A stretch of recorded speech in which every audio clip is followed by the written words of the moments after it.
ئەم کاتتان باش استراتیژی ئەم شەو گفتوگۆکردنە لەسەر دوو تەوەر لە تەوەری یەکەمدا پرسی سوستانی قورئانی پیرۆز لەلایەن چەند توندرە و نەژاد پەرستێک لە سوید دەکەین لە تەوەری دووەمدا گفتوگۆ کاتژمێرنەوە و سی خولەک گفتوگۆ لەسەر ئاکامەکانی جەنگی رووسیا و ئۆکرانیا دەکەین لێکەوتەکانی ئەم جەنگە لەسەر کۆمەڵگەی جیهانی گەنگەشە دەکەین بەڕێزان چەند ڕۆژێک بەر لە ئێستا چەند نەژاد پەرستێک لەژێر سەرکردایەتی ڕامز پۆڵادان کە سیاسەتمەدارێکی ڕاستڕەوی دەنیمارکی و سویدە لە شارەکانی ئۆریبرۆ نۆرکۆپین لینکۆپین لە وڵاتی سوێد بە مەبەستی سوستانی قورئانی پیرۆز گرتبوونەوە پۆلیسی سوێد ئەو کاتە زیاتر لە 40 کەسی لە گرتبوونەوەکەدا دەستگیر کرد ئەم کارە ناڕەزایەتی توندی جالیە ئیسلامی لە سوێد و ئەوروپا هەژان پرسیارە گرنگەکان لێرەدا ئەمانن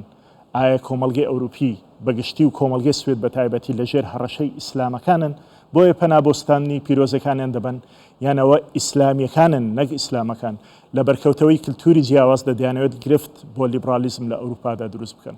ئەم بابەتە لەگەڵ بەڕێز دکتۆر عادل باخەوان بەڕێوەبەری ناوەندی فەڕەنسی بۆ توێژینەوە لەسەر عێراق کە بڕێگە سکایپەوە لەگەڵمانە تاوتوێ دەکەین بەڕێز دکتۆر عادل ئەم کاتت باش سپاس بۆ ئەم دەرفەتە ئاگادارن چەند ڕۆژێک بەر لە ئێستا ئەم ناڕەزایەتیانەی کە لە سوید دروست بوون و ئەم شێوەیەکی ئێستا چەند ڕۆژێکی هەر لە سوید بەردەوامە بەڵام ئەمە جاری یەکەم نییە نە لە سوید و نە لە شوێنەکانی دیکەی ئەوروپا بە تایبەتی لە وڵاتە گرنگەکانیش وەکو فەڕەنسا جەنابن لەوەی چەندین جار ئەم گرفتانە ڕوویان داوە خوێندنەوەی ئێوە بۆ ئەم پرسە چۆنە دواتر دەگەوێنە قسە لە سەوردەکاریەکانی ئەم گرفتە دەکەین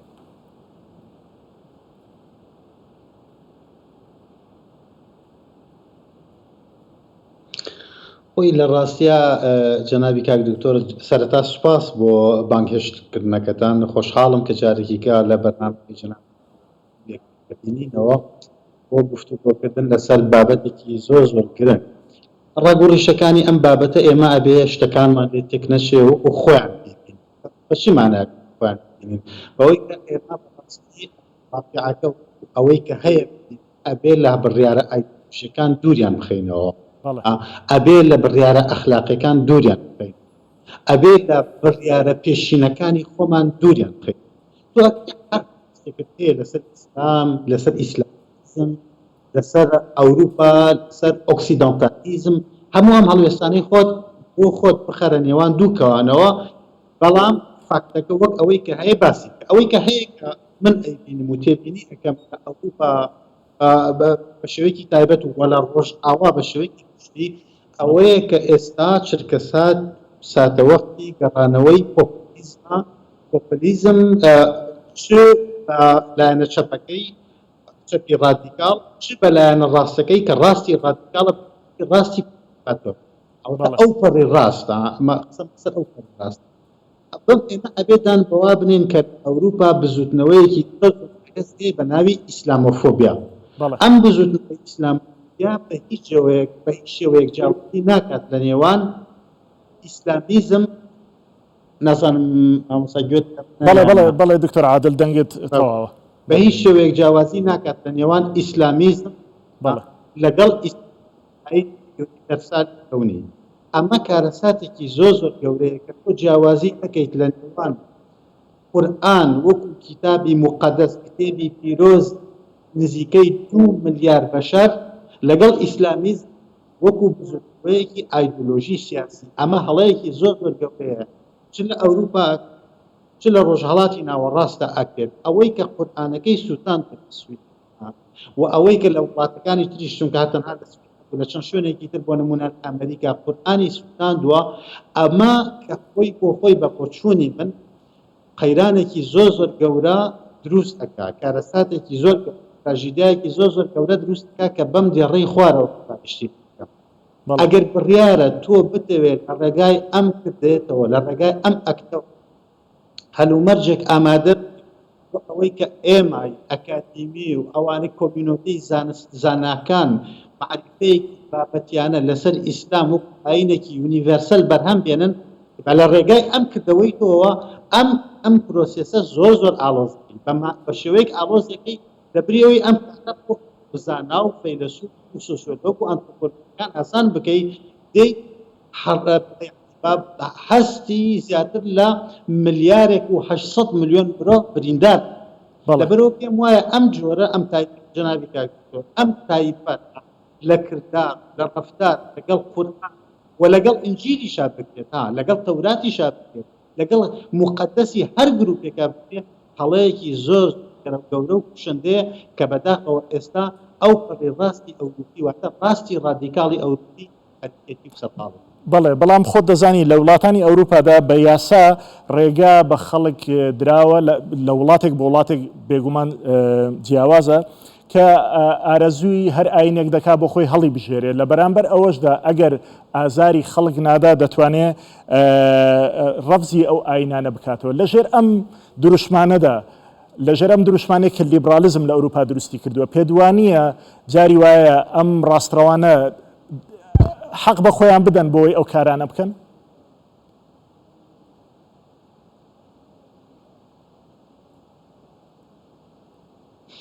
ئەزانی چۆن جەنابی کاک دکتۆر بە شتێک عەرزی جەنابەت بکەم ئەمە حەزەکەم بۆ جەماوەری کەناڵەکەی ئێوە و لە ڕێگەی کەناڵەکەی ئێوە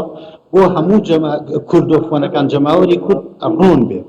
شتێک نییە لە ئەوروپا بە ناوی ئازادی مطلق شتێک نییە لە ئەوروپا بە ناوی ئازادی ڕەها و بێقەید و شەر تەنانەت لە دەربڕینی بۆچوونەکانیشتا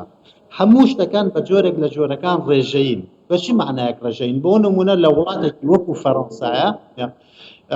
کە خۆتەزانی لە شۆڕشی فەڕەنسی ساڵی 1970 لە چرکەساتی ئەم شۆڕشەوە مافەکانی مرۆڤ بە ئازادی ڕادەربڕینیشەوە بە هەموو بەشەرێت دراوە لە فەڕەنسایە بۆ نمونە تۆ بە پێی یاسا بۆت نییە هۆلۆکۆست بخەیتە ژێر گومانەوە و هەر ئەکتەرێک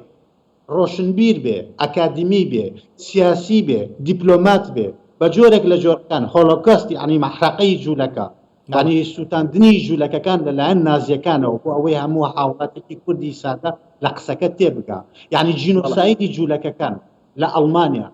و لە ئەوروپا ئەگەر تۆ بیخەیتە ژێر گومانەوە ئەکرێ سبەینێ ڕابکێشتێتە بەردەمی دادگا و لە دادگا سزا بدرێ بە زیندانیش جگە لەوەش کە بە قەرامە ئەکرێ بۆیە ناتوانانی تۆ بە ناوی ئازادی ڕادەربڕینەوە بێت ژینۆسایدی جوولەکەکان بخەیتە ژێر گومانەوە ئەمە ئەمەوێ بە چی بە تۆ بڵێم ئەمەوێ ئەوە بڵێم کە ئازادی ڕادەربڕین بە موتڵەقی لە هیچ شوێنێکی دنیاە بوونی نییە ئەمە خاڵی یەکەم خاڵی دووهەم تۆ چ قازانجێک ئەەکەیت لەوەی کە بیت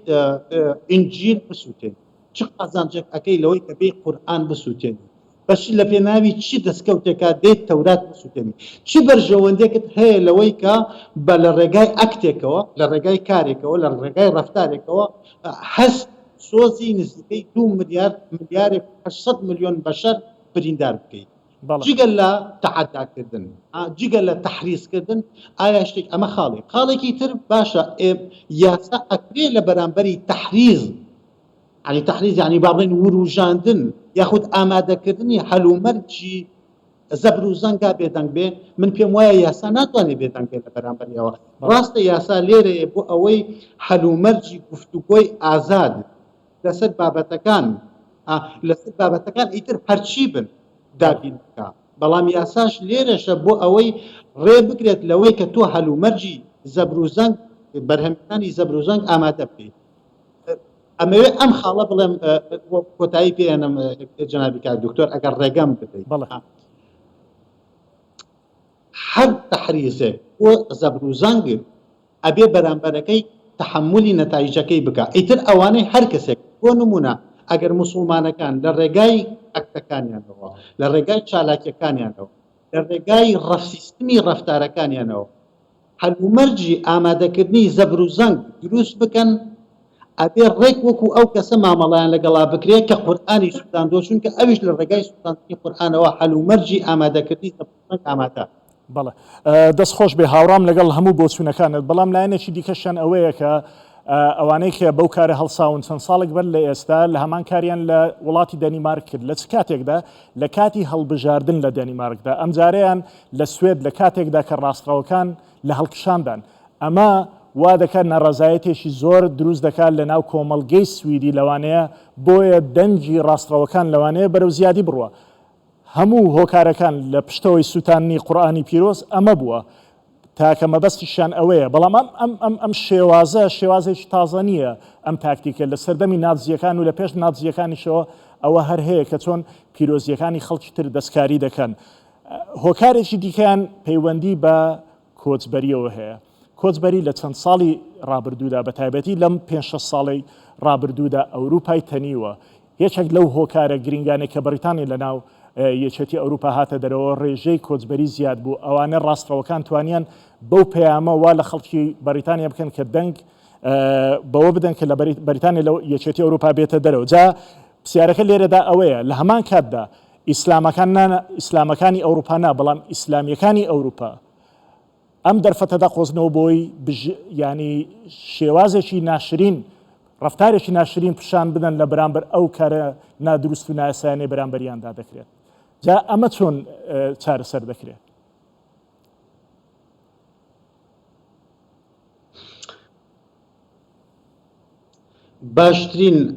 باشترین شت ئەوەی کە پرسیارەکەتم بەدڵا چونکە تۆ دوو شت لە یەک جیاکەیتەوە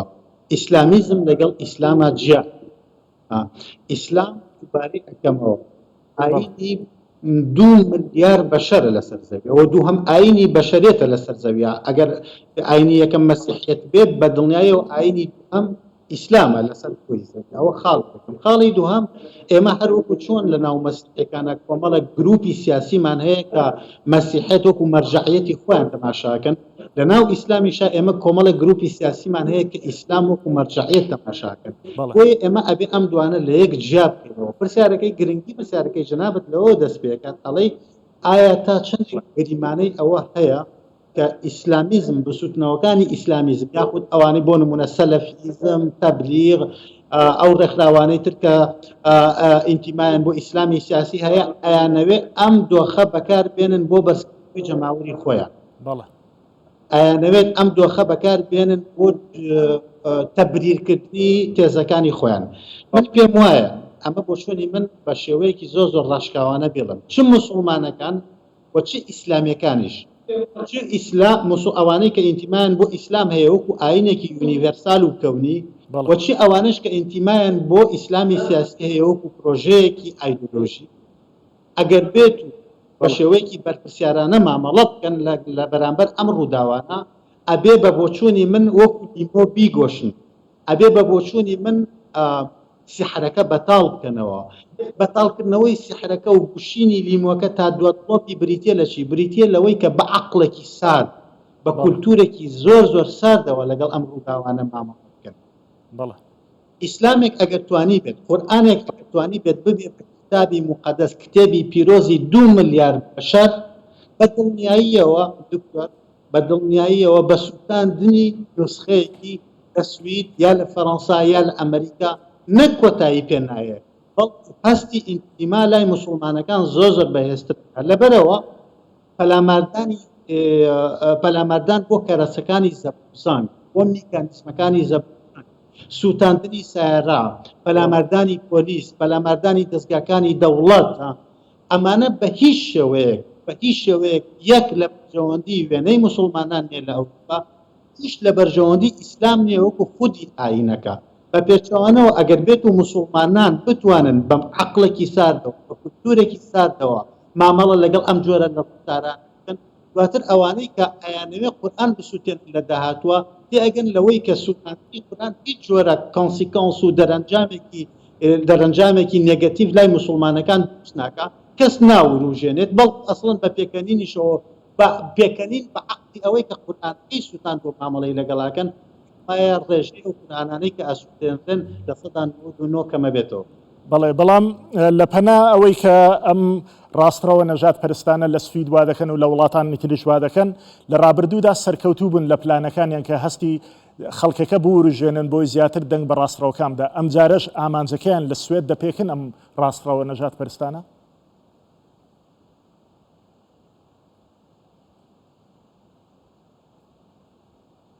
ئەزانی چۆن ئێستا بە شێوەیەکی گشتی لە سوید لە دەنیمارک لە پەیبا ینی با بڵێن هۆڵندا لە ئەڵمانیا بەکەمتر لە چێکسلۆڤاکیا لە ئەنگلی لە فەڕەنسا تەنانەت لە بەریتانیاش ئێمە ئەمە بزوتنەوەیەکی ئەوروپیە ئەمە دیاردەیەکی ئەوروپیە کە تێبینیمان کردووە کە بەڵێ. بریتێ لە چی بریتێ لەوەی کە هێزە فەندامەنتالیستەکانی ڕاست واتە ئەو ڕاست واتە ڕاستی ڕاست ڕۆژ لە دوای ڕۆژ لە پێشکەوتنان لە پێشکەوتنی کۆمەڵایەتیان و لە پێشکەوتنی سیاسیشان تەسەورەکەی گەشتنە خوگەڕی دووهەمی هەڵبژاردنەکان لەلایەن مارین لۆپێنەوە لە فەڕەنسا و بەرزبوونەوەی شانسی مارین لۆپێن بۆ ئەوەی بگاتە کۆشکی ئەلیزێ یەکێکە لەو ئاماژانە یەکێکە لەو داتا کۆنکرێتانەی کە ئەمان باتەوە سەر بەهێزبوون و چڕبوونی ئەم بزوتنەوە ڕاکسیۆنەرە ئەم بزوتنەوەی ڕاستی ڕادیکاڵ لە کۆی ئەوروپایە بێگومان بۆ وەڵامی پرسیارەکەی جەنابەت دەمەوە بێگومان ئەمە بە جۆرێک لە جۆرەکان و ئاستێک لە ئاستەکانە وەکو داینەمۆیەکی لێ دێت بۆ ئەوەی باشتر ئەم ماشینە گەورەی ڕاستی ڕادیکاڵ بخاتە کار بەڵام ئایا لە ناو کۆمەڵگا ئەوروپیەکانە بە شێوەیەکی گەشتی لە سویدەوە هەتاوەکو ئاگاتە فەڕەنسا لە ستۆکۆڵمەوە هەتاوەکو ئاگاتە پاریس ئایا لە ناو ئەم کۆمەڵگایانە کۆمەڵگا مەدەنی کۆمەڵگای مەدەنی کۆمەڵێک دەستگای بەهێز لە ئارایە نین بۆ ئەوەی بتوانن مقاومەی ئەم ڕۆحی فاشیزمە نوێ بکەن بە دڵنیاییەوە وەڵامی من بەڵێیە پێم وایە کۆمەڵگای فەڕەنسی کۆمەڵگای سویدی کۆمەڵگای دەنیمارکی و هۆڵندی و ئەڵمانی ئەوەندە هێزی کۆمەڵگای مەدەنی مقاومەتکاری کارایان تایە کە ڕێگە نەدەن لە کۆتاییە مارین لۆپێن و هاوشێوەکانی مارین لۆپێن ئاڕاستەکانی کۆمەڵگە ئەوروپیەکان بە شێوەیەکی ڕادیکاڵ بگۆڕن. بەڵێ بەڵام لە دیسانەوە لەودی بەیتانەی لەم دوو ڕۆژێ ڕابردوودا لە سوید بینیمان ڕاستڕەوەکان تەنانەت دەپرژێنە سەر ئەوەی بڵێن ئەوانەی ماشینەکانمان دەسووتێنن ئەمانەی ئەو ئەنەرکیزمە ئەو فەوزایە لە سوێد بڵاو دەکەنەوە ئەمانە نەوەی داعشن ئەمە دێنەوە بەرچاوی سویدەکان کە بە سەدان سویدی چون بوون بە چەکداری داعش و لە وڵاتەکانی ڕۆژهەڵاتی ناوڕاست لە سووریا لە عێراق جەنگان دەڵێن ئێستا ئەگەر چارەسەری ئەمانە نەکەین ئەمانە دەبنە داعش و دواتر وڵاتەکەش و کللتورەکەشمان لێوێران دەکەن جا ئەم پەیامە هەست دەکرێت تا ڕادێک کاری لە هەست و سۆزی سویدیەکان کردووە چۆن دەتوانن لیبرالیزمی ئەوروپی لیبرالیزم لە سوید بەسەر ئەو تەحەدایانەدا زاڵ ببێ.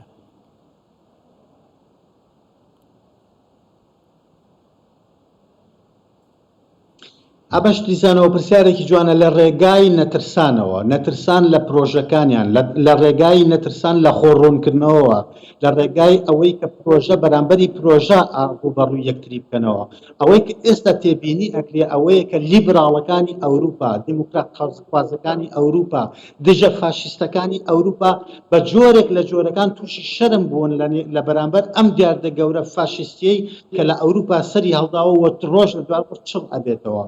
چەند ئەم لیبراڵانە چەند ئەم سۆشیالیستانە چەند چەپەکان و چەپی ڕادیکاڵ بە شێوەیەکی گشتی هەر هەموو ئەمانە بەیەکەوە ئەخەمە دائیرە و بازنەیەکەوە شەرم بکەن لە پرۆژەکانی خۆیان لە پرەنسیپە ئایدۆلۆژیەکانی خۆیان بە دڵنیاییەوە ئەوەنە گوتاری فاشیزم و گوتاری ڕاستی ڕادیکاڵ هەژمونەکە بەسەر ئەوروپیەکانە بەڵام بۆ نمونەیەکی فەڕەنسا دەمێت لە کاتێکە فاشیزم و ناسیۆنالیزمی فەڕەنسی کە خۆی لە ڕۆحی مارین لۆپێنە عکس ئەکاتەوە وامە بۆ سویدیش ڕاستە بۆ دەنیمارکیش ڕاستە بۆ ئەڵمانیاش ڕاستە لە بەرامبەر ئەوە ئێمە لە کۆمەلگای فەڕەنسیا شانسی ئەوەمان هەیە کە تۆ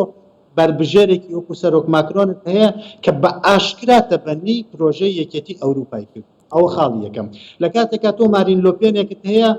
کە لە سوید قورئانە سووتێنرێ بەڵام مارین لۆپێن ئەوێت ئەو ڕۆژەی کاکاتە کۆشکی ئەلیزێ یەکسەر قانونێک ئیمزا بکە یاسایەک واژوو بکە یەکەم یاسایەکە واژوویەکە کە بریتێ لە قەتەقەکردنی سەرخۆش لە کاتێکا تۆ سەرۆک ماکرۆنێکت هەیە لە بەرامبەری ئەو زۆر بە ئازایانە دێت جیاوازێکی گەورە هێڵێکی گەورە دروست دەکات لە نێوان ئیسلامیزم وەکو بزوتنەوەیکی ئایدۆلۆژی و ئیسلام و ئاینێکی یونیڤێرسال و ئەسڵەن زۆر بەتوندی بەگشت مارین لۆپێنە ئەچێتەوە لەسەر ئەم پرۆژانە ئەمەوەی وەڵامی پرسیارەکەی جنابەت بەم دێڕەت بەمەوە ئەوەیە کە چەند لیبراڵەکان و سۆسیالیستەکان بەجورئەتەوە بێنە پێش و تەبەنی پرۆژەکانی خۆیان بکەن و ببن بە مقاومەیەکی زۆر بەهێز لە بەرامبەری فاشیزما ئەوەنە شانسی پاشەکشەی فاشیستەکان لە ئارابی و بەرزە بێتەوە ئەو خاڵێکی تریژی تر لە دوای ئەم هەواستم یەکێک لە تراژیدەکانی بەشێکی زۆر لەو لیبراڵانەی کە نابێت ناوی ئەبەی وە سۆسیالیستەکان وە چەپەکان کە هەموو ئەمانە بەیەکەوە لە بلۆکێکان دشت بە فاشیزم ئەوەیە زۆر جار لە قەیرانی لیدەران ئێستا ئێمە چوونەتە دۆختەوە کاک دکتۆر خەڵک ڕاستە دەنگ بە پرۆژە بەڵام لەوەش ڕاستت ئەوەیە کە دەنگ بەو کەسایەتی ئەدا کە تەقاپوسی پرۆژەیەەکە کەنەرایەتی ئەم پرۆژەیەەکە ئەگەر بێت و کۆمەڵێک کەسایەتی کاتماتیکت نەبێت لە سوید لە دەنمارک لە نەرویژ لە هۆڵندا لە بەریتانیا لە فەڕەنسا کە بتوانن ئەم پرۆژیانە بەرجەسە بکەن لە کەسایەتی فانە کاتماتیک بە دڵنیایە و کەسایەتەکانی وەکو مارکۆپێن قسەکانت دکتۆر عادل زۆر هیوابەخشن و منیش هاوڕام لەگەڵتە بەڵام شتێکی بیرخستمەوە 4 ڕۆژ بەر لە ئێستا تۆنی بلێر سەرۆک وەزیرانی پێشووی بەریتانیا لە چاوپێکەوتنێکی لەگەڵ ئیکۆنۆمیست دەڵێ پۆپیلیزم لە ئەوروپادا گەیشتە لووتکە بەڵام ئێستا بەرەو خوارەوە دەڕوە لەگەڵ پۆپیلیزم تەنانەت بیر و باوەڕی توندڕەویش بەرەو خوارەوە دەڕوە بۆ چکە دەڵێ جاران وڵاتێک هەبوو و لە وڵاتەدا سەرکردەیەکی گەورە هەبوو کە مەبەستی سەرۆک پۆتینە پاڵپشتی ئەو هێزانەی دەکرد بەڵام ئەو خۆی ئێستا لە خەتەردا مەرجی چاوەڕوانی پرۆژەکانی پوتین دەکات بۆیە ڕاستڕەوەکان و توندڕەوەکانیش لە ئەوروپا و پۆپیلیستەکانیش لە ئەوروپا لە پاشکشەدان تۆ باست لە ماری لۆپێن کرد بۆیە ئەمە بیرکەوتەوە تا 2 مانگێکیش بەر لێسا تا مانگ و نیوێکیش بەر لێسا پشتگیری لە پۆتین دەکرد باوکی ماری لۆپێنش پشتگیری لە سەدام حوسێن و لە هیتلەر دەکرد جا ئەمانە کە ئەم سەرچاوە گرنگەی پۆتین کە سەرچاوەیەکی دارایی و سەرچاوێکی معنەوی هەبوو بۆیان کە لە قەیراندایە پێ دوایە ئەوانش لە ئەوروپادا بەرەو قەیران بچن وەکەوەی کە تۆنی بلێر باسی دەکات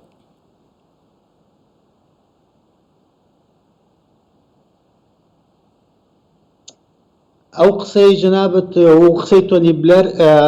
ڕاستە زۆر ڕاستە ئەگەر بێت و مارین لۆپێن یاریەکە لە سەرۆک ماکرۆن نەباتەوە و دەزانی مارین لۆپێن هیچ بانکی ئەوروپا ئامادە نەبوو کە فەندی حملەی هەڵبژاردنەکانی بکات و هیچ بانکێکی ئەمریکی ئامادە نەبوو تەنانەت هیچ بانکێکی ڕۆژهەڵاتی ناوەڕاستیش ئامادە نەبوو تاکە بانکێک کە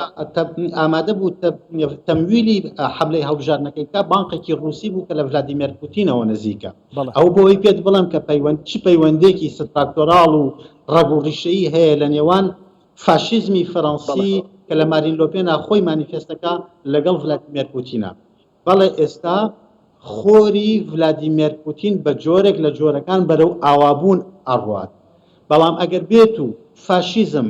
لە کۆشکی ئەلیزێ بگاتە دەسەڵات خۆ دەزانی فەڕەنسا ڕووسیا نییە وانە فەڕەنسا ئێستا کە سەرکردایەتی یەکێتی ئەوروپاکە و دوای ئەوەی کە بەریتانیا لە یەکێتی ئەوروپا ڕۆشە دەرەوە تاکە وڵاتێک کە ئێستا لە ناو یەکێتی ئەوروپایە بۆمبی ئەتۆمی هەبێ فەڕەنسایە تاکە وڵاتێک کە سوپایەکی زۆر بەهێزی هەبێ لە ناو یەکێتی ئەوروپا فەڕەنسایە و فەڕەنسا بە شێوەیەکی فیعلی ئێستا سەرکردایەتی یەکێتی ئەوروپاکە ئەگەر بێت و مارین لۆپێن بە ئایدۆلۆژیا فاشیستەکەی خۆیەوە بگاتە دەسەڵات لە فەڕەنسا دڵنیا دەکەمەوە جەنابی کاکتۆر فاشیزمی ئەوروپی سەرچاوەیەکی زۆر بەهێز بۆ خۆیان ئەدۆزنەوە بۆ ئەوەی سەر لە نوێ ژیانێکی شەڕتر بە خۆیان بدەن بۆ بە شێوەیەکی زۆر بەهێزتر لە سوید لە نەرویژ لە دەنمارک لە فنلاندا لە هۆڵندا لە ئەڵمانیا دێنەوە سەر ساحەکان بەڵام ئەگەر بێت و سەری فاشیزم لە کۆشی ئەلیزیا لەبەر بدرێت مارین لۆپێن ناتوانێت دەرچێ و ببێ بە سەرۆک بە دڵنیایی و ئەمە واکات لەگەڵ ئاوابوونی خۆری مارین لۆپێن و خۆری لۆپێنە خۆری ببوورە سەرۆک پوتینە فاشیزمی ئەوروپی دوو سەرچاوی گەورەی لێ وشک کرد هەر هۆکارەکەژەوەیە هەموو جیهان چاوی لەسەر فەڕەنسایە ئێستا بزانی چی ڕوودەدا ئەگەر ماری لۆپێن بچێت بۆ کۆشتی ئێلێزێ کارەساتی گەورە ڕوودەدا بەڵام دوو وڵات زۆر نیگەرانن و چاوەڕوانین لە زیاتر لە هەموو وڵاتەگەویش رووسیا و هەنگاریا چونکە هەنگاریاش چەند ڕۆژێک بە لێستا کە هەڵبژاردننی هەبوو یەکێک لەو ڕاستڕەوانەی کە پشتگیری ئەم پرۆژەیە دەکات کە ئێمە باسمان کرد لە دەسەڵاتدایەوە سەرۆک پۆتینیش پرۆژەکەی سەرکەوتوو دەبێت بەڵام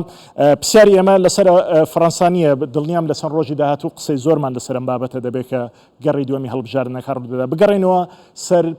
سوتاندنی پیرۆزیەکانی ئیسلامەکان یان ئیسلام لە سوید پێ دوایە تا چەند خەڵکی ئیسلام لایەکدا کە ئەو کارە قێزەونە ڕەت دەکات و بەڵام لە هەمان کاتیشدا پاڵپشتی ئەم شێوەیە ناکە کە بەشێک لە خراپەکاران دەیانەوێت لە سوید بەرپای بکەن.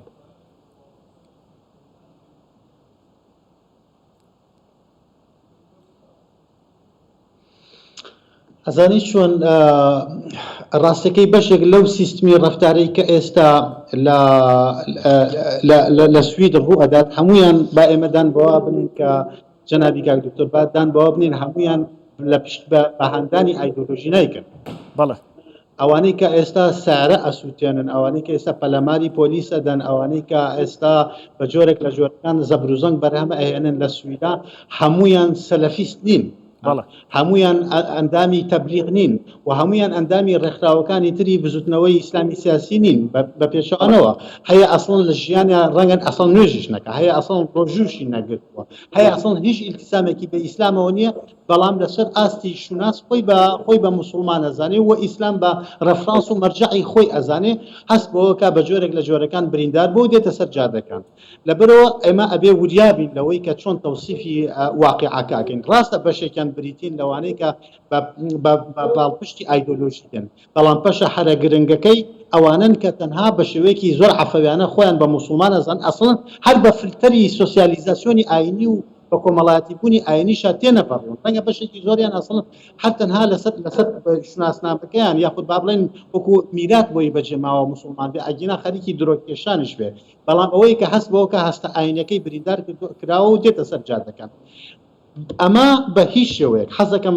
جەنابی کاک دکتۆر گوێت لەم ڕستە بێ بە بەدابەتی بینەرەکان، چونکە ئەزانم دواتر لە تۆڕە کۆمەڵایەتەکانە بە شێوەیەکی زۆر حاڵە ئەم ڕستەیە من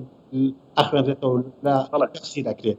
ئەم قسەی کە ئەیکەم بە هیچ شێوەیەک جوستیفیکیشن نییە، تەبریر نییە بۆ زەبروزەنگ. بە پێچەوانەوە پێم وایە باشترین شت لە بەرژەوەندی موسڵمانەکان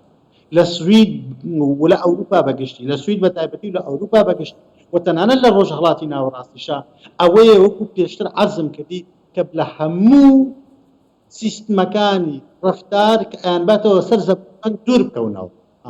ئەمە حاڵەیەکە کە نابێت تێ بکەون، ئەمە داوێکە کە بۆیان دانراوە نابێت تێ بکەون، واگەر بێت و تێ بکەون ڕێک ئەکسترێمی ڕاست، واتە ڕاستی توندڕە و ڕاستی ڕادیکاڵ ڕێک هەدەفەکەی خۆی ئامانجەکەی خۆی ئەپێکێ. ڕاستی ڕادیکاڵ بۆچی ئەمە بەرهەم ئەهێنێت؟ بۆی تەحریزی تۆ بکات، بۆی تۆ بروژێن، بۆی تۆ وار لێ بکات کە سارە بسووتێنی، بۆی تۆ وار لێ بکات پەلاماری پۆلیس بدەیت و بۆ ئەوەی تۆ بگەێنێتە ئەو دەرەنجامەی کە خۆت فەرمووتە بیناکردنی وێنەی تۆی موسڵمان لە یادەوەری کۆلێکتیڤی سویدەکان و ئەوروپیەکان بەگشتیە کە تۆ داعشێکی لە مەخزەنای، داعشێکی لە چرکەساتی بیناکردنای و هەموو موسڵمانێک داعشێکی کاتی هەتاوەکو پێچەوانەکەی ئەسل. بۆیە ئەم سیستمە لە ڕەفتار پێم وایە زەرمەند یەکەم تایە بریتێ لە ئیسلام خۆی و موسڵمانەکان خۆیان نەک ڕاستڕەوە. دوابسەرم دکتۆر عادل لەسەر ئەوەیە کە لەوان پێت وایە ئەم چەند ڕۆژەی کە ماوە هەڵبژاردن لە فەڕەنسا ماری لوپێنش شتێکی ئاوا بێنێتە ئاراوە بۆی دەنگدەری ینی خەڵک وا لێ بکات کە دەنگی پێ بدەن؟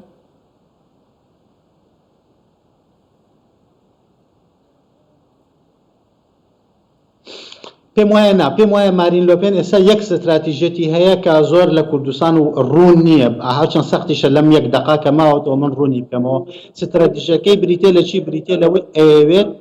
خۆی وەک دایکێکی بەڕەحم بۆ فەڕەنسیەکان بخاتە سەرشانە و بناسێتێ. بۆ ئەمەش ئەوێ هەموو ئەو گوتارانەی پێشووتر لە دژی ئیسلامیاوێتی لە ئێستاە بیان خاتە نێوان دوو کەوانەوە، هەتا ئەو چرکە ساتەی ئەگاتە کۆشتی ئەلیزێ. لەبەر چی؟ لەبەر ئەوەی وا لە فەڕەنسیەکان نەگەێنێت کە ئەم پرۆژەیەکی زەبروزەنگاوی زۆر ترسناکی زۆر تراژیدیە بۆ فەڕەنسیەکان، پرۆژەی بلدۆزەرێکە کە بەشێک لە فەڕەنسا ئەڕوخێنێت و ئاکرێ هەلومەرجی تەنانەت جەنگی ناوخۆش لە فەڕەنسا دروست بکات. ستراتیژەتی مارین لۆپێن بریتیە لە ستراتیژەتی دوورخستنەوەی شەیتان لە وێنەی خۆی. لێرەوە ئەگەری دروستکردنی ڕووداوێک ئەم شێوە زۆر کەمە تا ڕۆژی یەکشەمەی داهات. دکتۆر عادل هاوڕام لەگەڵ هەموو بۆچوونەکانت زۆر سوپاس و بینەرانیش ئاگادار دەکەمەوە کە لە پەیجەکەی خۆت لە فەیسبوک باسێکی زۆر تێر و تەسەل و واقعیانە لەسەر ئەم بابەتە نووسیوە ئەگەر دەرفەت هەبێ هەندێکی لە شوێنەکانی دیکەش بڵاو بکرێتەوە باشتر دەبێەوە داوا لە بینەرانیش دەکەم بۆ زیاتر زانیاری لەسەر بۆچوونەکانت لەسەر ئەم بابەتە گرنگە و هەستیارە پەیجەکەی جەنابەت بخوێنەوە. زۆر سپاس لە فەڕەنساوە بە ڕێگەی سکایپ لەگەڵم بووی.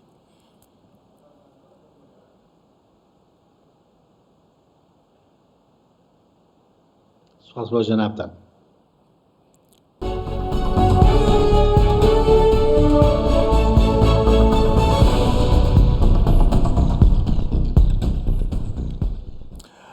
بەڕێزان لە تەوەری دووەمی استراتیژی ئەم شەو باس لە دوایین پێشهاتەکانی جەنگی نێوان رووسیا و ئۆکرانیا دەکەن. دوای زیاتر لە مانگونی وەک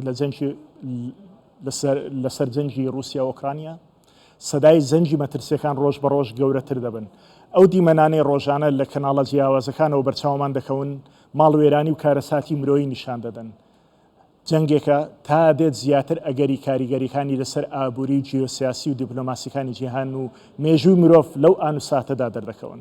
ئەگەرچی ئەم جەنگە لە ناکاو ڕووی نەداوە بەڵکو چەندین ساڵە دروست بووە، بەڵام هەموو جیهان بە شێواز نیگەران بووە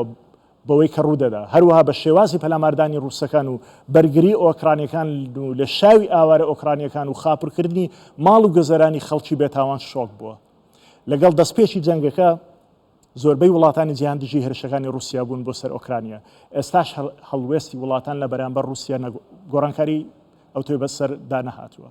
رووسەکان تا دێت زیاتر هێز بۆ پەلاماردانی شارەکانی باشووری خۆرهەڵاتی ئۆکرانیا کۆ دەکەنەوە. ئۆکرانیەکانیش تا دێت سەنگەری بەرگریان لە بەرامبەر هێرشی رووسیا پتەوتر دەکەن.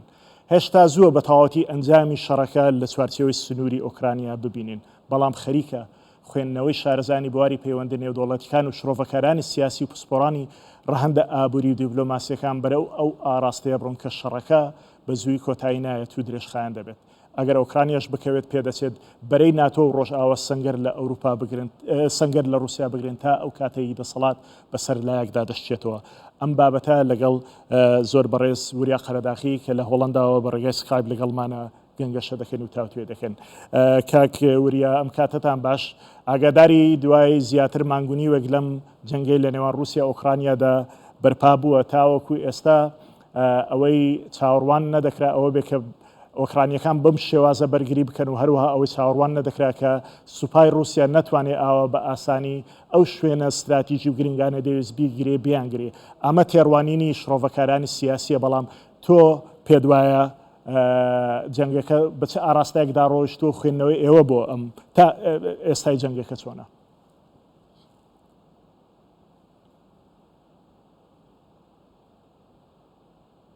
بەڵێ ئەم کاتێ ئێوەش باش برا وا دیارە رووسیا پێڕەشەکەی کە لە باکوورەوە هێنای بۆ پایتەخت کێف وا دیارە شکستی خوارد و شکستی خوارد، شکستێکی زۆر خراپی خوارد و دەرکەوت کە سوپای ئۆکرانیا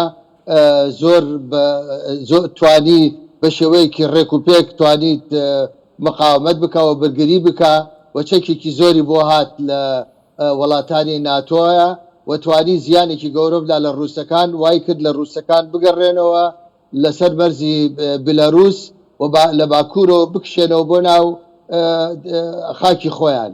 استراتیژی تازەیان دروست کردووە. ئەو استراتیژیش ئەوەیە کە واز بێنن لە هێڕشی باکوورەوە ئەڕۆن بەرەو بتەوکردنی بەرەکانی ڕۆژهەڵاتی ئۆکرانیا، ئەلەوەیە خۆیان بەهێزتر بکەنەوە و بتوانن ئەو دوو جمهوریەتی کە دۆنستیک و لۆگاستیک هەردووکی بخەنە ژێر کۆنتترۆلی خۆیان و لەگەڵ کرم و ئەمڕۆ توانیان ماریۆپۆلش بەدەست بگرەوەن، یعنی تقریبان توانیان وەکو شریتێکی مەرزی دروست بکەن لە بینی خۆیان و لە بینی ئۆکرانیا کە ببێتە وەکو بەنگلیزیە لە بەفەر زۆن لە بینی رووسیا و لە بین بە ئۆکرانی. ئەمە استراتیژی تازەی رووسایە، بەڵام ئایا تا چەندێک ئەم استراتیژیە بەرگریەگرێ ئایا استفاداکەن لەو شکستانەیە کە خواردیان لە باکوور، ئەمە مەسلەیەکی لەم 2 مانگ 3 مانگی داهاتوو دەرەکەوێت. خۆ دەزانی ئێستا لەم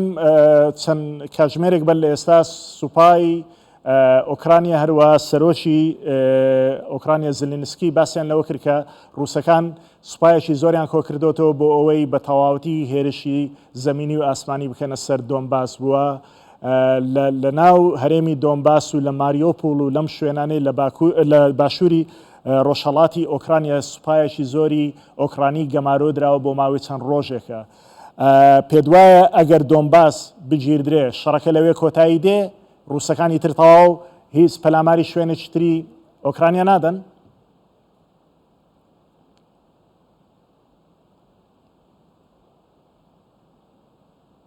خۆی بە قسەی ڕووسەکان لە سەرەتا وتیان ئێمە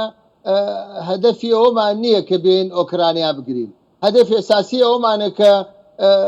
ڕۆژهەڵاتی ئۆکرانیا و لەگەڵ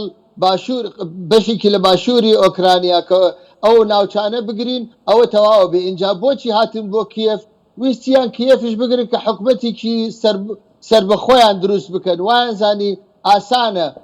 هاتنیان بۆ کیف بەس ئەو بکە حکومەت بگۆڕن، نەهاتوو بوون کیف بگرن وەکو بڵێ منتەقەیەکی وەکو ناوچەیەکی جۆغرافی. لەوێ شکستیان خوارد. اینجا ئێستا ڕۆژئاوای ئەوروپا و کۆ بڵێم ناتۆ لەگەڵ ئەمریکا ئەیانوێ ئەم شەڕە زیاترە درێژخایان بێ. ئەمە هەرچەنە درێژخایان بێت زیاتر زەرەرێکی زۆر گەورەدا لە ڕووس و ڕۆژ بە ڕۆژ ڕووس جیاکاتەوە لە هەموو دنیاە. ئەوەتانێ لە ڕێکخراوەکانی نەتەوەی گرتوەکان ڕووس دەرکراون، ئەوەتانەوێ حەقی ڤیتۆی لێ بسێنن، ئەوەتانی هەموو سێ ڕبعی دنیایان کردوتە دش بە ڕووسا واکەن ماوەیەکی هەرچەنە درێژ بخایانێ ڕووس ئەوە نەزەرری تیابێت بۆ ئەوان جەگەکە هەرچەند درێژخایان بێ لە زەرەی ڕووسە و ڕووسی شەوێ زوو ئەو ناوچانە دۆنباسیش بگرێ. بڕواناکە من بە نەزەری من ڕەنگە بە هەڵە بم، من لەو قەناعەتە ڕووس لەوە زیاتر ناڕۆت، نایەوێت بەرگەی ناگرێت. زانی لە باکوور شکستی خوارد، نایەوێت جارێکی کە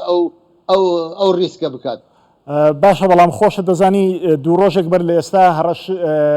سەرۆکی رووسیا ڤلادیمیر پوتین هەڕەشەی لە تەنانەت لە فنلەندا و لە سویدیش کردووە کە ئەگەر بچنە ناو ناتۆ هێزەکانی ناتۆ ئەوە ڕوبەڕووی مەترسیەکانی جەنگ دەبنەوە. ینی ئەمەش هەڕەشەیەکی جدیە، ناکرێ هەر ئەوە تێبڕوانین کە دیاریشە فنلەندا و سوید دەیانەوێت ببن بە بەشێک لە هێزەکانی ناتۆ.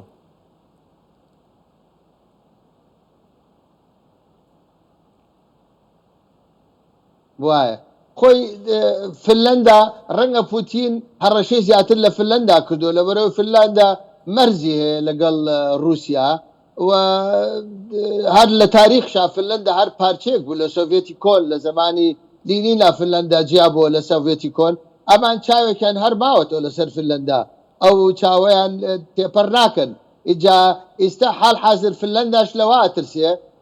شتێکی زۆر تەبیعیشە ئەگەر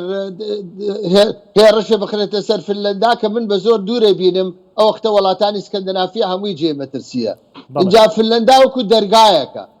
وەکو دەرگایەکە بۆ سکەندنافیا، ئەگەر فنلەندا لێ بدرێ وەزعی سکەندنافیا شەمووی تێکەچێ. بەس من لەو قەناعەتم رووسیا و مجازەفەیە ناکە، بەڵکوت هەڕەشەیەکە نێرێ، هەڕەشەیەکە ئیکات رووسیا زۆر هەڕەشاکە، هەڕەشەی کردووە لە هەموو دیبلۆماسیەکان ئەوانەی کە لە تۆی گرتوەکان دش بە ڕووس ڕاوەستان. ئیمڕۆ وتی لە هەڕەشەکەم لە هەموو کەسێک دش من ڕاوەستێ. یعنی رووسیا گەیشتۆتە وەکو ئەڵقەیەکی بەستراو، دەرچونە دەرەوەی لەوەیە سیاسیەن زۆر زەحمەتە. بەڵێ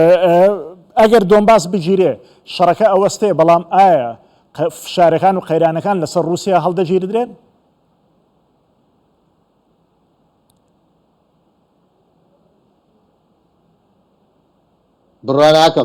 بڕواناکەم هەڵبگیرێت، چکە ئەمان خۆی جارێ لە هەموو جارێک زلنسکی سەرۆکۆماری ئۆکرانیا جارێ ڕۆشیری نەکردو کە ئەڵێ من ئەمەوێ گفتوگۆ بکەم لەگەڵ رووسیا. رووسیا شەرتە شوریتی داناوە، مەرجی داناوە بۆ گفتوگۆیەکە، بەڵام ئەم مەرجی دانەناوە کە کەوان دەربچن لە شەرق و دەربچن لە جنوب بۆ شێوەیەکە هەر ئەڵێ خاکەکەمان بەجێ بێڵن بەڵام تۆی خاکەکە یعنی جارێک ڕوون نەبووتەوە بڕوا بکەم لەم مەسلەیە هەردوو لە ئەگەر دابنیشن پێکەوە من بە دوورێ بینم بەم نزیکە دابنیشن چکە رووسیا بە هیچ شێوەیەکە قبولی ناکە هەردوو مەرجدانێن ئیتر ئەبێ یەکێک لەم لا تەنازلات بکە یەکێ لەو لە تەنازلات بکات تاکو ئەگەین بە نەتیجەیەکە ئەگەین بە فۆرمولێکە لەسەر ئەو فۆرمولە دابنیشن موافقەت بکەن بەڵام حال حاضر بڕوا ناکەم ڕووس بەجێ بێڵێ لەو قەنەعەتەشم من بڕوا ناکەم ئۆکرانیاش دابنیشە لەگەڵ رووس ئەگەر رووس تەنەزولات نەدا یعنی شێوەکەی وای لێ هاتووە لە چاپێکەوتنەکەی تۆنی بلێر سەرۆگۆزەریانی بەریتانیا چوار ڕۆژ بەردە ئێستا لەگەڵ ڕۆژنامەی دە ئیکۆنۆمیست لە بەریتانیا باز لەوە دەکات دەڵێ یان دەبێت رووسیا بە تەواوەتی بگەڕێتەوە ئەو شوێنێکە لێی بۆ وەکو جاران و پەلوپۆ بکرێ یان ئەمە مەرجی رووسایە مەرجی پۆتینە دەڵێ لە شەڕەکە لە کورتخایاندا زەرەرێکی زۆری گیانی و مادی بە ئۆکرانیەکان دەگەێنێ بەڵام لە درێژخایاندا کۆتایی پوتین و دەسەڵاتەکەیەتی لە رووسیا تۆ پێت وایە ئەم قسەی تۆنی بلێر تا چەند دەبێ بە هەند وەربگیر درێ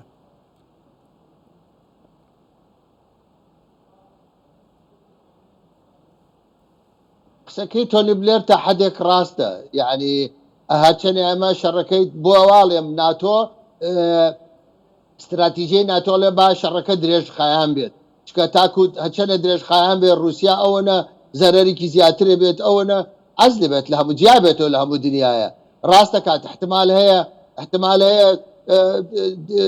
گۆڕانکاریەک بێت لە ناو حکومەتی پۆتینە و یان ملەتی رووسیا تەحملی نەکرد رووسیا وای لێ تۆ ئیمڕۆ ئەلانی کرد ئەڵێ منەگە دەرگای اقتصادمان وەزی اقتصادمان خراپ بێ ئێمە مەجبورە بێ لە ئێران شت بکڕین یعنی ئەمە گۆڕانکاریکی زۆر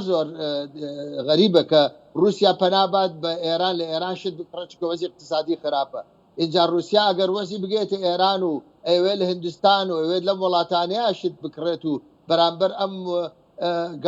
گەمارۆکەی کە لە ئەوروپا لێ کراوە معنایەوە وەزی رووسیا بەرەو خراپیە ڕوە و هەرچەند درێژتر بێت خراپترە ڕوە احتمالش هەیە یعنی لەوەش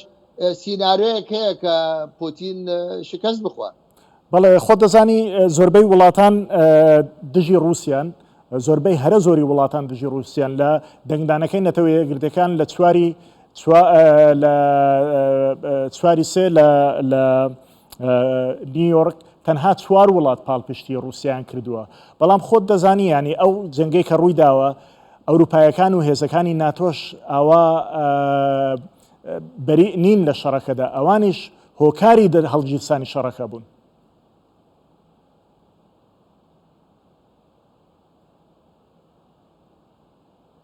وایە ڕاستە قسەکەی ئەوە ڕاستە خۆی ئەمە بەرژەوەندێکی زۆر گەورەی هەیە یعنی بە تایبەتی بەڕاستە و خۆ بڵێم بەرژەوەندێکی گەورە هەیە بۆ ئەمریکا ئەم شەڕە ئەمریکا لە زۆر کەوچارێ ڕۆژێکی وایە کرد بەڵام ڕۆژەکە ناهات بۆی ڕۆژەکە بە سوک و ئاسانی بۆ هات لەلایەن زلنسکی و لەلایەن پۆتینەوە ئەگینا بۆ ئەمریکا وەکو لەسەر سینەیەکی زێر دراپێ ئەم مەسەلەی ئۆکرانیا ئەمریکیەکە خۆیان بە زمانی خۆیان لە کۆنگرسیان وت ئێمە شەڕەکەینە تاکو آخر عسکەری ئۆکرانی بکوژرێ یعنی معنایەوە شەڕەکەمان دژ بە رووسیایە لە ئۆکرانیایە لێرە ئەوروپا تێچێ ئەم شەڕە ئەمریکا تێنەچێ ئیمڕۆ ئەمریکا ئەلانی کرد لە ماوەی هەفتەیەکە $1 ملیار چەکیان فرۆشتووە بەڵێ ئەمە بەرژەوەندێکی زۆر گەورەیە بۆ ئەمریکا کە ئەمریکا ئابووەزی ئابووری زۆر خراپ بوو لە زمانی کۆرۆنایە ئەمریکا شکستی خوارد دۆلار شکستی خوارد وەزی اقتصادی ئەمە وەکو بەرەکەتێک بوو بۆ ئەمریکا هاتووە کۆرۆنا بڵێ وەکو بەرەکەتێک بۆ وەزی اقتصادی خراپە ئەمریکا ڕۆژ بە ڕۆژ وەزی اقتصادی خراپترە بێت ئەمە بۆ ئەمریکا زۆر فایدەی هەیە و دوای ئەمریکا نفوذی خۆی زیاترە بێتەوە لە ئەوروپای غەربی ئەو تا لە قەت سوید و یعنی وڵاتێکی وەکو سویسرا لە جەنگی جیهانی دووەمەوە تاکوستە وڵاتێکی بێلایەن بووە لە تاریخی سویسرا بێلە ئەوتانێ سویسراش لایەنی ئۆکرانیای گرتووە دژ بە ڕووس یعنی وا دیارە نەختە ئەمریکا توانی خۆی بە قۆت بکاتەوە خۆ بەهێز بکاتەوە لە دوای ڕوخاندنی سۆڤێت ئەمریکا دەوری نەما تقریبا لە ئەوروپا بۆ هێزێکی اقتصادی پێویستی بە ناتۆ نەبوو، پێویستی بە هێزێکی سوپایی نەبوو دژ بە ڕوس بووەتە وڵاتێکی دۆست وەزی ئابوووریان لەگەڵ ئەوروپا زۆر باش بوو. هەتا کۆ مەسعی ئۆکرانیا هات وەزی ئەوروپا و لەگەڵ ڕووسا خراپ بوو بە بۆنێ ئۆکرانیا کێ بەرژەوەندی هەیە لەم مەسەلەیە ئەمریکایە. اینجا ئەمریکاش منش لەگەڵتانم، منش هەڵێم ئەمریکا دەستێکی گەورەی هەیە، بەڵام بە شێوەیەکی ڕاستەوخۆ نییە، بە شێوەیەکی وەکوڵێن ئیندایرکت غیری ڕاستەوخۆ. کاک وریا پێت وایە پوشتی ئەم شەڕە هەرێمی کوردستانیش بگرێتەوە لە داهاتوودا و ئەگەر ڕەنگە ئەم شەڕە گەرمایی شەڕەکە بگاتە کوردستان کەی لەوانەیە بگاتە هەرێمی کوردستانیش؟ یان ئێمەش بەشێک بین لەو هاوچێشە لە هاوچێشی شەڕەکەدا.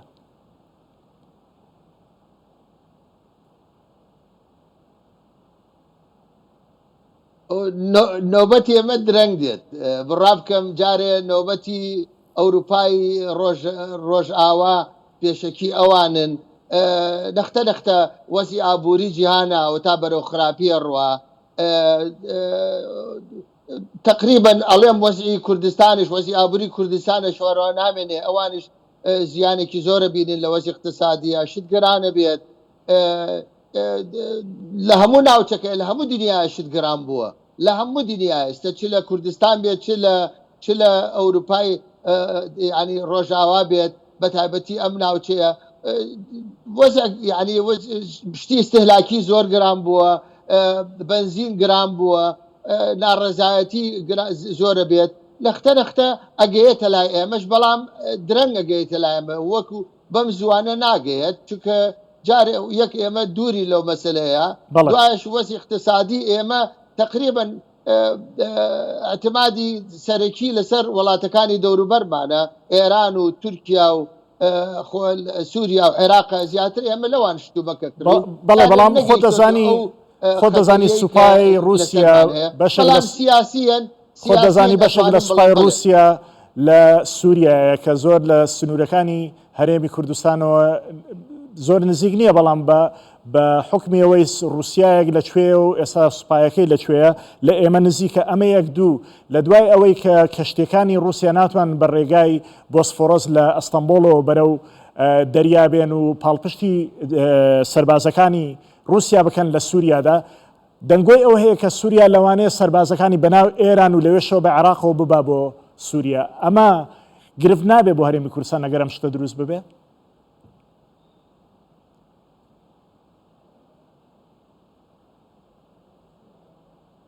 خۆی تاکوستە رووسیا و هەنگاوی نەناوەتەوە پێشاوە، یعنی نەیناوە، چونکە ناوچەی جغرافیەکەی کە شەڕەکەی لێ ناوچەیەکی ئەوەنە گەورە نییە کە پێویستی بە ملیۆنێک سەرباز بێت بڵێ ئەو نە ناوچەی ڕۆژهەڵاتی ئۆکرانیا لەگەڵ پارچەیەک لە باشووری ئۆکرانیا جارێ نەگەیشتەوە حاڵەیە کە سوپایەکی گەورە نەقل بگۆزێتەوە لە سووریا بۆ ئەوێ ویا